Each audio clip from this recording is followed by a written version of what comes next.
I'm Robert Cavuto, and today on Metal Rules, we are speaking with Bobby Blitz of Overkill to talk about their upcoming release, Scorched, that's due out April 14th. Bobby, welcome. It's a pleasure to speak with you as always. Good to be here, Rob. Good to be here. Fun.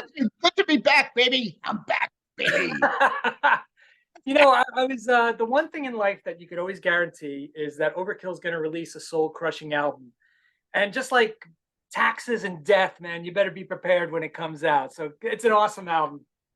That's a first. It's really a first. Taxes, death, and an Overkill record. Yeah, that's it. Somewhere, to some degree, it's probably true. I mean, this is our 20th release. Since 1985. So we're talking what, 38 years or something. Right. So 20 releases over that amount of time. But this is the one that took the longest. I mean, this was a 4-year between the record period of time. Yeah, and that's kind of what my first question I was going to ask you is, what is the band's actual anniversary? I mean, I know the first album was 85, but I know you guys got together in the 80s. And I was trying to work on the intro, and I was like, how many years has it really been that you guys have been, Dee Dee and you have been as a band? Well, I met Dee Dee in 80, but I mean, we didn't really become Overkill until 81. Okay. And a lot of people have been picking up on this. I mean, I suppose it's just the legacy of the whole thing. Yes.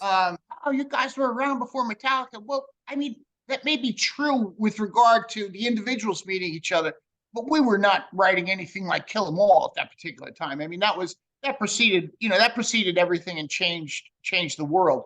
We did a couple of live songs. We were primarily a cover band. We were doing punk rock, and we were doing the metal of the day and a little of the new wave of British heavy metal. So we're kind of this eclectic cover band with with an original or two that had come in. But our stuff really didn't turn around until, I suppose, Bobby Gustafson got into the band somewhere in 83. And then we started writing, but that material wasn't really ready until 84. And then we ended up getting signed toward the end of that year. Well, what do you consider your anniversary date of the band being born? What would you consider?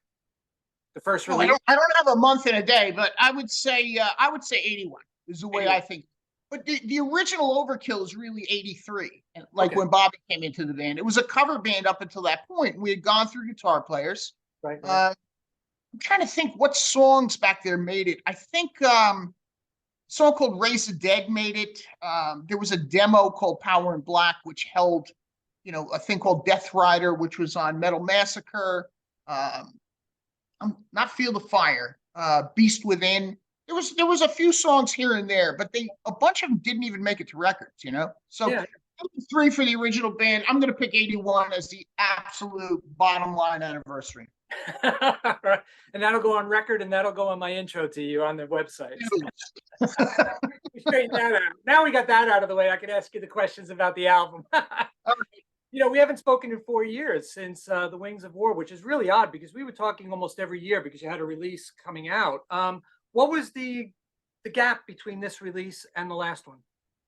Well, the gap was, it was February of 19. So we probably talked in January of 19 or December 18 when we did our last interview. This is a product of the pandemic. We were slated to release Scorched in April of 21.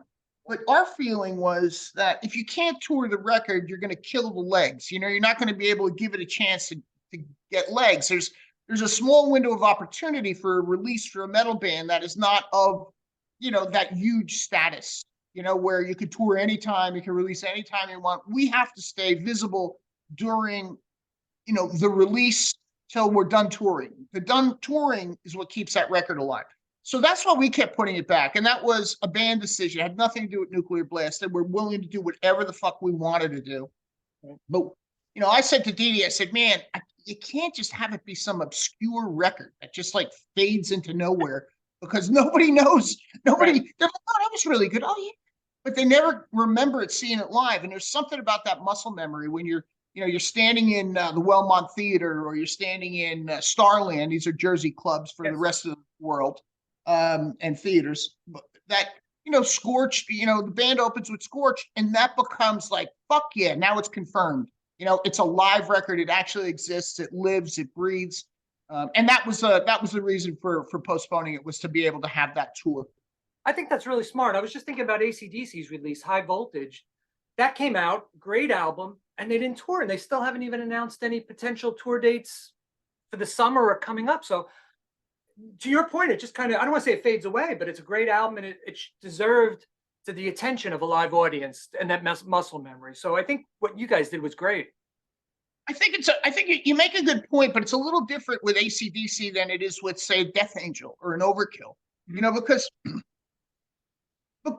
they're the magnitude that they have, you know, they own a large market share of the rock and roll heavy metal fandom that's out there, you know. So I think for us it's, you know, we're kind of, and for years it's been this way. It's been write, record, release, or write, record, promote, release, tour, write, record, promote, you know. So it's kind of like working on that clock, and I think it's given us you know, it's given us the opportunity to have legs over decades now, as opposed to just over that record, if we stay on that schedule. That said, taking 4 years for this record, I think, honestly, I think improved the record itself, that we actually had that much more time, or the luxury of time, to be able to really delve into it. Are you the type of guy that fiddles with everything and adjusts everything and modifies everything when it's kind of like done, and or you just want to be done, one and done and out the door? Or how do you work when you have that? I'm a balance. I mean, I hear where there needs to be fiddled. I mean, you know, my end of the record is the vocals. I mean, I write those melodies first, and then you know, I usually do them with phonetics, and then I insert lyrics afterwards. You know, the topics come up as I, you know, start clearing my mind of all the sins I've committed over the last fucking 2 to 4 years. But hey, listen, you know, every Catholic needs confession. Yeah. That's true. With a name like Cavuto, you got to be in the family. Yeah, we're in church every Sunday. Yes. But I mean, I guess I've had a wealth of lyrical content from my own mistakes, but I've always tried to put a positive spin on it. But to fiddle with it, I mean, I might hear something like, I need to double that in a lower register. I need to put a harmony there. That's a little bit of fiddling. The other guys, Dave and Dee Dee, they're more, you know, knob diddlers. You know, oh, that doesn't look It works. Oh, that doesn't look very good. Well, it does look pretty good, but it's just like, it does look good.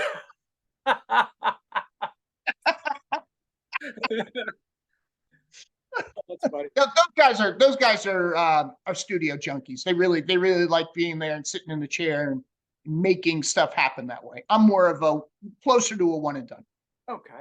You know, Wings of War, critically acclaimed. Is this album really tough to follow up? Was there a lot of thought, like, we have to make this better, bigger, faster, harder?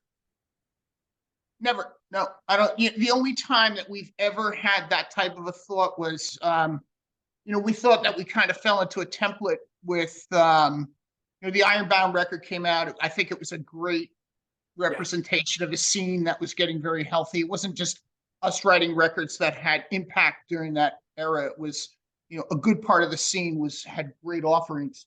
The Electric Age, which was kind of in that template, maybe a little more thrashy, and, you know, still, in my opinion, a great record, still reflective of the scene. And also White Devil Armory. I think that, you know, that was the Father, Son, and Holy Ghost, or the trilogy. And then when we did the Grinding Wheel, which followed that, I think we broke a piece of that template there. You know, there was some, obviously, you're not going to throw the whole thing away, but we started moving a little bit more in a different direction. And then we haven't spoke about it since. And I think, honestly, this record, Scorched, is more the progression of the Grinding Wheel than it is the Wings of War. Okay. I think there's something in there with its eclectic value or dynamics that lend itself more so to that era than the last record. Yeah. And Scorched, the title track, is probably one of the best opening tracks on a heavy metal album that I've heard in a long time. Was that an obvious choice for you guys when you were working on this, to be the title track and to be the title of the album? Well, the title track, it wasn't going to be a title track. That just so happened because, you know, the boys really liked the title. You know, I mean, you know, it's still a democracy here. There's still votes cast. You know, everybody's got to be happy to keep, you know, to be in the band. I honestly wanted to call the record Twisted the Wick. if we were going to use a title track. That's my favorite song. Yeah, I mean, and it just was a good song, and I thought it was more reflective of us. But Scorched has got a great rock and roll yet thrash feel to it. It's got that rock and roll hook going on in the center of it, in the middle section. It's also got that rock and roll hook going on in the choruses. So, it wasn't overthought. It just happened. But I can tell you, I mean, for years when I get riffs from Dee, he mock titles them. It'll be a mock title it, Sabbath or Doom or Groove. And this was mock titled Opener. And he's been mock titling a song Opener for, oh God, since he and I have been the only two writers. Coma was like Opener, Yeah. I mean, from Horoscope back in 91. So everything is Opener. I knew this was his vision and he was the diddler. So turn them knobs. Oh God! I mean, I don't want to say anything else. I mean, somebody will be on me for this. I'll end up being canceled. Who cares if you don't care about being canceled, right? If you cancel and you don't care, it's no big deal, right?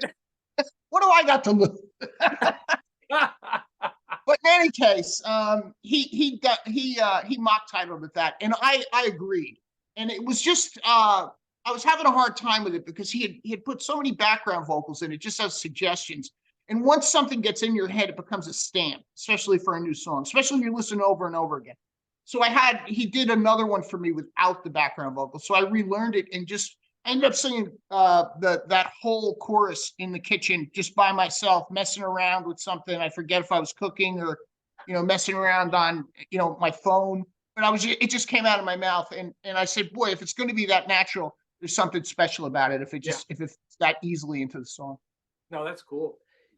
Some of your songs on this album are right at home for any classic Overkill album. Scorched talks about annihilation. The Surgeon's talking about Death Dealer. Harder They Fall, kicking some ass. What are the topics that you like to gravitate towards? Is it pretty consistent? Well, sure it is. I mean, there's a pool you pick from, but I have to tell you, if you talk about annihilation and Scorched, it's about dynamics. It's not necessarily about annihilation. And even if you look at the cover, it lends itself to that. But the idea is to have your own definition of such, or your own feeling of such, or what does it mean to me, kind of a thing. And I always like to think that when I wrote that song, it was about us burning it up, meaning that taking no shit, taking no prisoners kind of a approach to things. I looked at it as a live perspective. I looked at it as a pushback in the pandemic, way down deep in the hole I dug, way down deep in the pain. It has nothing to do unless you stay in that hole. The positive end of that is getting the ladder and climbing out of the fucking hole. You know what I mean? Whether it be the band, whether it be me as an individual, or whether it be somebody who listens to it and gets, some type of a in-depth meaning out of it. So sure, there's a pool you take from, or I take from, with regard to the topic, but I always try to spin it into something that is a lot more positive than may appear so on the outside. Cool. Yeah, because I was thinking Scorch the Earth. That was the thing that was ringing in my head most of the time on that album. So I was like Scorching the Earth, Annihilation, but yeah, it could be Taking No Prisoners, kicking ass. I get it. Well, it could also be a tour. Scorching the Earth could be a tour. It's I did this whole this whole European promotion jaunt for this record too. And immediately it's like, oh, it's exactly like Feel the Fire. I said, listen, if you use this in slang or just in regular dialogue back and forth, two Americans, me and Rob are sitting in a bar, and I say, geez, boy, that girl is scorching. You'd know exactly what I meant. If I said, wow, this band is fucking on fire tonight, and you said to me, yeah, man, they're fucking scorched. I mean, it would just, it's how many different ways can you go with this? So is it a positive thing or is it a negative thing? Is it Greta Thunberg, with regard to, oh, we have to change everything in the whole goddamn world right now, and it has to be now, and we're not going to. Or is it like, man, you're sitting in the bar having a fucking frosty one, watching the band going, okay, that fucking guitar is on fire, bro. Now you're going to get canceled with that comment. You know what I'm saying, though? I mean, it's like, this shit is everywhere, I'm saying scorching the earth. I'm not talking about burn the whole fucking thing down. I'm gonna say we're gonna make a fucking road of fire from here right around the world. It's gonna be a fucking ribbon. This new Overkill tour that's out. Awesome. You know, I what do you think is your biggest strength as a songwriter? I personally think it's finding the melody over these fierce guitars and these complex rhythms. And that's incredible feat to do. It's a great pickup, man. I mean, it's you know, that is, I mean, that's the key, is the counter melody to the melody. You know, if the melody is the counter melody is important. You look at The Surgeon, I mean, there's fucking 5 or 6 riffs in that song. They're sewn together. I mean, just seamlessly, you know, and so which makes my job a hell of a lot easier if I can go back and forth. Now, obviously, this is more of that thrash template, but it gives me a whole bunch of area to be able to write that counter melody that fits in with what those guys did with the riff. And this is a riff-oriented record. This is a, you know, we're not like talking about all those just, you know, this constant chugging parts, you know, where you're going from this chord to that chord, you know, to down one, to this chord to that chord. You know, it's just 3-chord rock and roll has been around for fucking ever. You know, it's just how you present it. You know, when you're singing over, for instance, some part.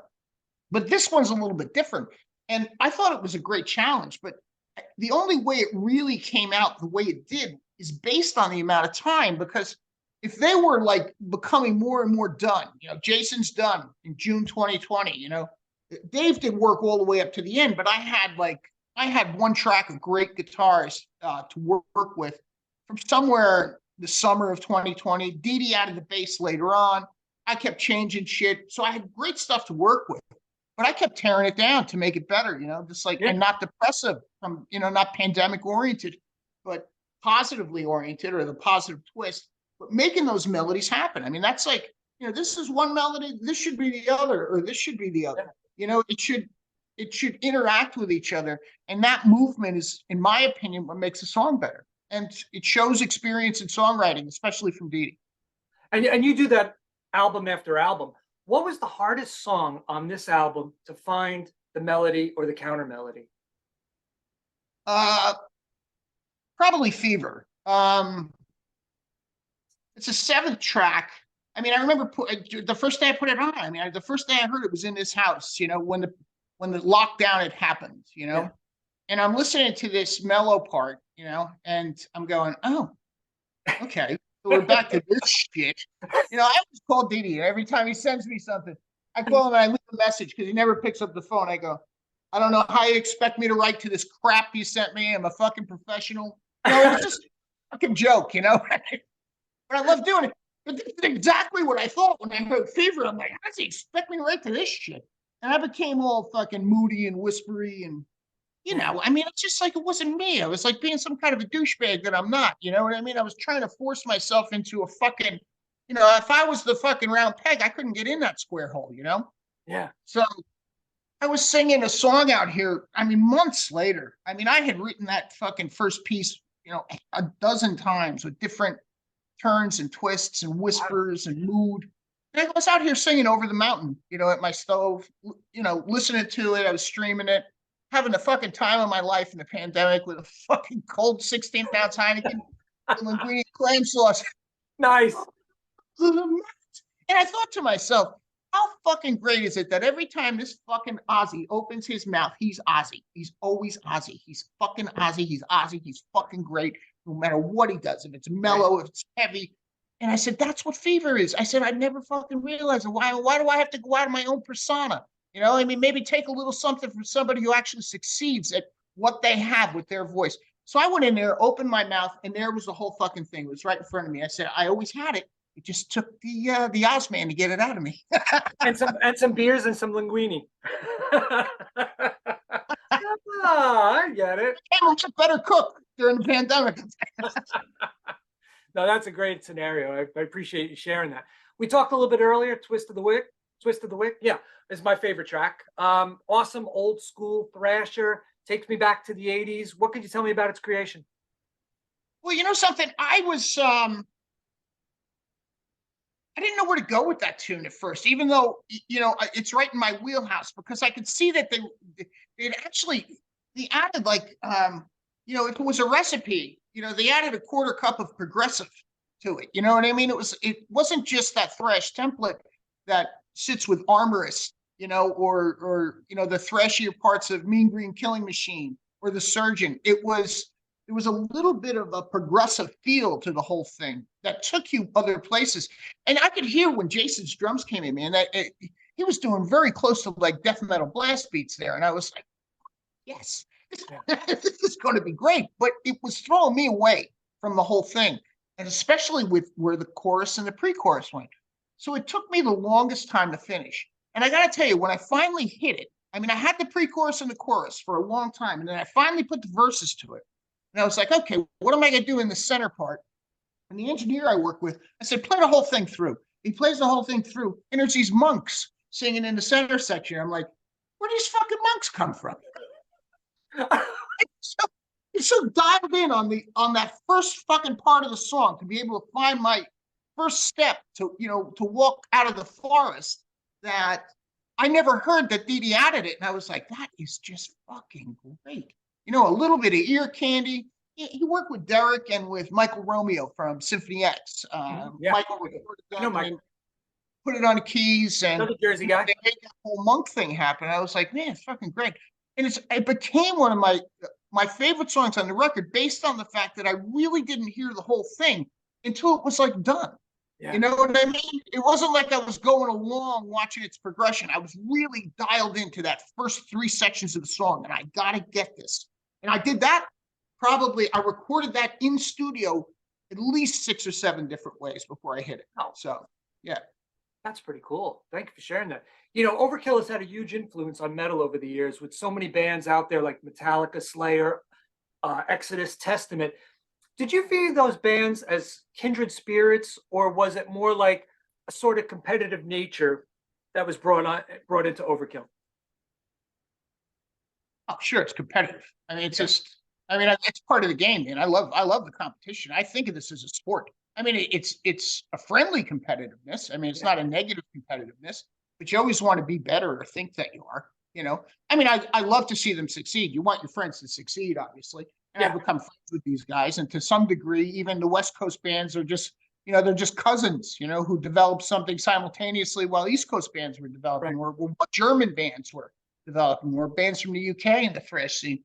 But I mean, I think the competitiveness is great because it puts you. The only winner in that kind of competition is the listener. I mean, that's really what it is. Because if you're competing, I remember touring with Exodus. And I think we were in Spain, and we had a sold out house, and Gary came off the stage. He was sweating his ass off. Had the fucking show of his life, and he said something like "Pop that" or something like that. And I said, "My pleasure." Yeah. So, I mean, it's friendly, but it's again, I think everybody has that in their nature to some degree. It's not like you don't want the other guy to win. I mean, you applaud him if he does, but the idea is to go up there and just like, let's pound him, let's pound him into the ground. That's a great perspective. So if you think of heavy metal thrash music, it's like a brick on a brick on a brick, and you're building this wall, and everybody's contributing to the wall, and everybody's pushing each other to do better and sound better and sonically better. So that's a great way to view it. It's very insightful. Well, I think, one of the things with metal in general, and especially thrash metal, I mean, we all became friends during the tape trading days, or became aware of each other. There was no social media. So you held a lot of those early memories, close, inside your heart. Is like, when you first heard, an Exodus demo, or you first heard the Metallica stuff, or, whoever you were trading shit with. And then you couldn't wait to meet these fucking guys, you'd meet them out on the road. And we were brothers from different mothers. I mean, we had the same fucking ideas, even though we didn't know what the idea was. Yeah. So, you wanted to make it work. But all I'm trying to highlight here is that we were fans before we were the musicians who wanted to create something great and be rock stars. Had nothing to fucking do with that. It was all about understanding that this shit's changing right now. We're going to add punk to metal and see what we come out with. And it was happening simultaneously around the world. So we were fans of this shit way, way before we were, musicians that were touring and making records. Bobby, I want to be respectful to your time. Do you have time for one more question? Yeah, of course I do. Yeah. Sure. So, we've talked about this a bunch of times in the past, and you alluded to it earlier. You were in a Jersey cover band. Where were some of the places that you played? Because I told you many years ago that I was in a Jersey cover band. I was wondering That's if we right. ever overlapped. I used to play the Union Jack and South River, and then there was the Circus in Bergenfield. We used to play that. And I was wondering if we ever crossed paths back in like 82, 83 when I was touring. We did. We started doing the Union Jack in '83 in South River. Yeah, right. And actually, I mean, that was when we were cover / original. I mean, we did shows down there with you remember Dan Lorenzo's Hades. Yes. We did shows like that. So they were, the Union Jack had kind of an eclectic vibe. They would have cover bands, but they would also have original bands playing there too. Right. Some of those cover bands had originals. So we played there, and I think we actually played there once we were signed. We played there too. We did a gig there. We did a show place in Dover out on Route 10. It was like a strip joint during the day. I mean, that was like, the band would be like setting up everybody be sitting on the end of the stage with a Coca-Cola watching the girls dance instead of like putting the gear up, Yeah. How about Circus in Bergenfield? Did you play that one? I never played there, but I did hang out in these places, Yeah. I moved out. I actually grew up in Rockland County. And then when the band started, I moved to Jersey. But I mean, I was going to the Hole in the Wall, Soap Factory, Circus. I even went to some of the Long Island places, Speaks, I mean, but I playing a weekend. But then when L'Amour's came in later on, I'm not going to say I was out of that Jersey scene, but this was all original music. And this is when that revolution of thrash was starting, that heavy stuff. Yeah. So that was the place to go. That was just, I mean, that was it. And plus, I got a bar tab that's still open there. I mean, the fucking place is closed. I still owe them like 15 grand or something. They're going to be calling you up. Pete Steele. we were drinking buddies back then. So. Yeah, we were never big enough to play Soap Factory and Hole in the Wall, but I used to go there to see Twisted Sister. I used to go there to see Monroe.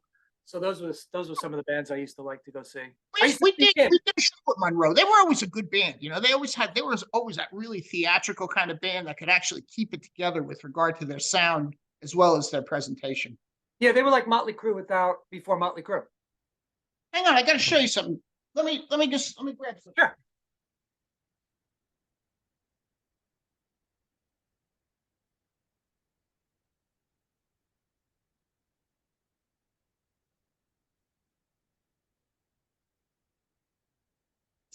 Oh, yes. Yeah.